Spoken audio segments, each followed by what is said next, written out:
उसमें सेटिस्फाइड करो, आपको उसको बहुत ज्यादा मतलब उसमें बोला जाए कि उसको बहुत ज्यादा पाने की कोशिश मत करो, जो चीज आपके पास में आप उसमें खुश रहो। ये नियम हो गया। स्वच्छता मतलब सिर्फ ऊपरी स्वच्छता नहीं, आंतरिक स्वच्छता भी। आंतरिक स्वच्छता कैसी? हमारे विचारों में, हमारी वाणी में, हमारे व्यवहार में। क्लियर? संतुष्टि। अब ये नियम के मैं आपको दूसरा बता रही हूँ। हमने यम करा, हमारे अष्टांग योग परिवार का पहले सदस्य के बारे में हमने कौन था? यम था। दूसरा सदस्य हमारा नियम है। अब नियम के सदस्यों के बारे में बता रही हूँ मैं आपको। कौन कौन सी हो गई? स्वच्छता, संतुष्टि, तपस्या, अध्ययन और भगवान को समर्पण। भगवान को समर्पण मतलब ऐसे कि आप अपने मन, अपने कर्म, अपने वचन से अपने आप को भगवान को समर्पित करें, है ना।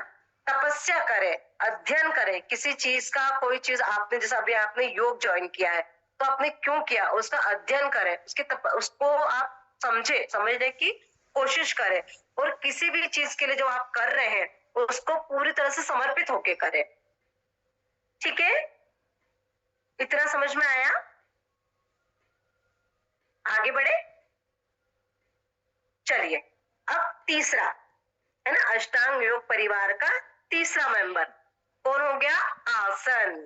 देखिए, जैसे कि इसमें आपको संस्कृत में एक लिखा हुआ है, स्थिरम सुखम आसनम। स्थिरम सुखम आसनम, इसका मतलब होता है स्थिरता, है ना। स्थिरता आना, हमारे बैठने की क्रिया, हमारे आसनों की क्रिया, उसमें स्थिरता आ जाती है। मतलब एक ठहराव आ जाता है। एक आप, जैसे मैंने आपको स्टार्टिंग में बताती हूँ मैं आपको कि जो आप कंफर्टेबल आसन में बैठिए। रोज बोलती हूँ ना कि आपको जिस आसन में आप कंफर्टेबल फील कर रहे हो उस आसन में आप बैठिए।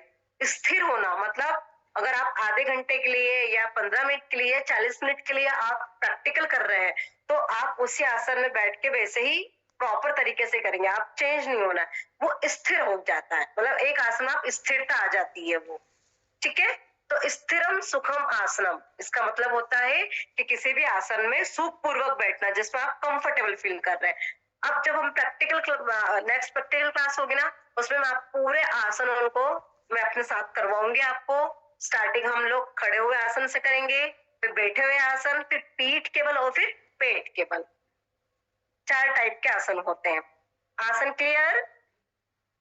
आसन में कोई कंफ्यूजन? चलिए, आगे आएगा प्राणायाम।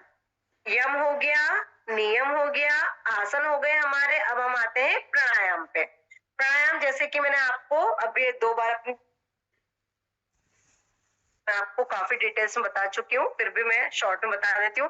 अपनी सांसों को नियमित करना, नियमित करना है ना। अपनी सांसों को नियमित करने की प्रक्रिया प्राणायाम कहलाती है। नियमित करना मीन्स श्वासों को, श्वास प्रश्वास, श्वास को कितने टाइम में लेना है, कितने टाइम में उसे आपको छोड़ना है और कितने टाइम में उसको होल्ड करके रखना है। ये श्वास का नियम हो गया, ये प्राणायाम हो गया। आगे बढ़े, चलिए। यम हुआ, नियम हुआ, आसन हो गए, प्राणायाम हो गया। अब आता हमारा प्रत्याहार। ठीक है, अष्टांग योग परिवार का अगला मेंबर आएगा हमारा प्रत्याहार।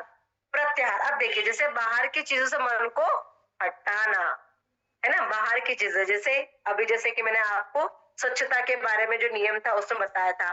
बाहर की चीजें जैसे अगर आपको, आपने देखा अरे हमारे पड़ोसी के यहाँ तो कार आ गई है, मेरे पास तो कार ही नहीं है, वो ऐसे कपड़े पहन रही है, वो वहां रेस्टोरेंट में जा रहे हैं, ऐसा कर रहा है। तो हमको इन सब चीजों से, बाहरी चीजों से अपने ध्यान को हटाना है।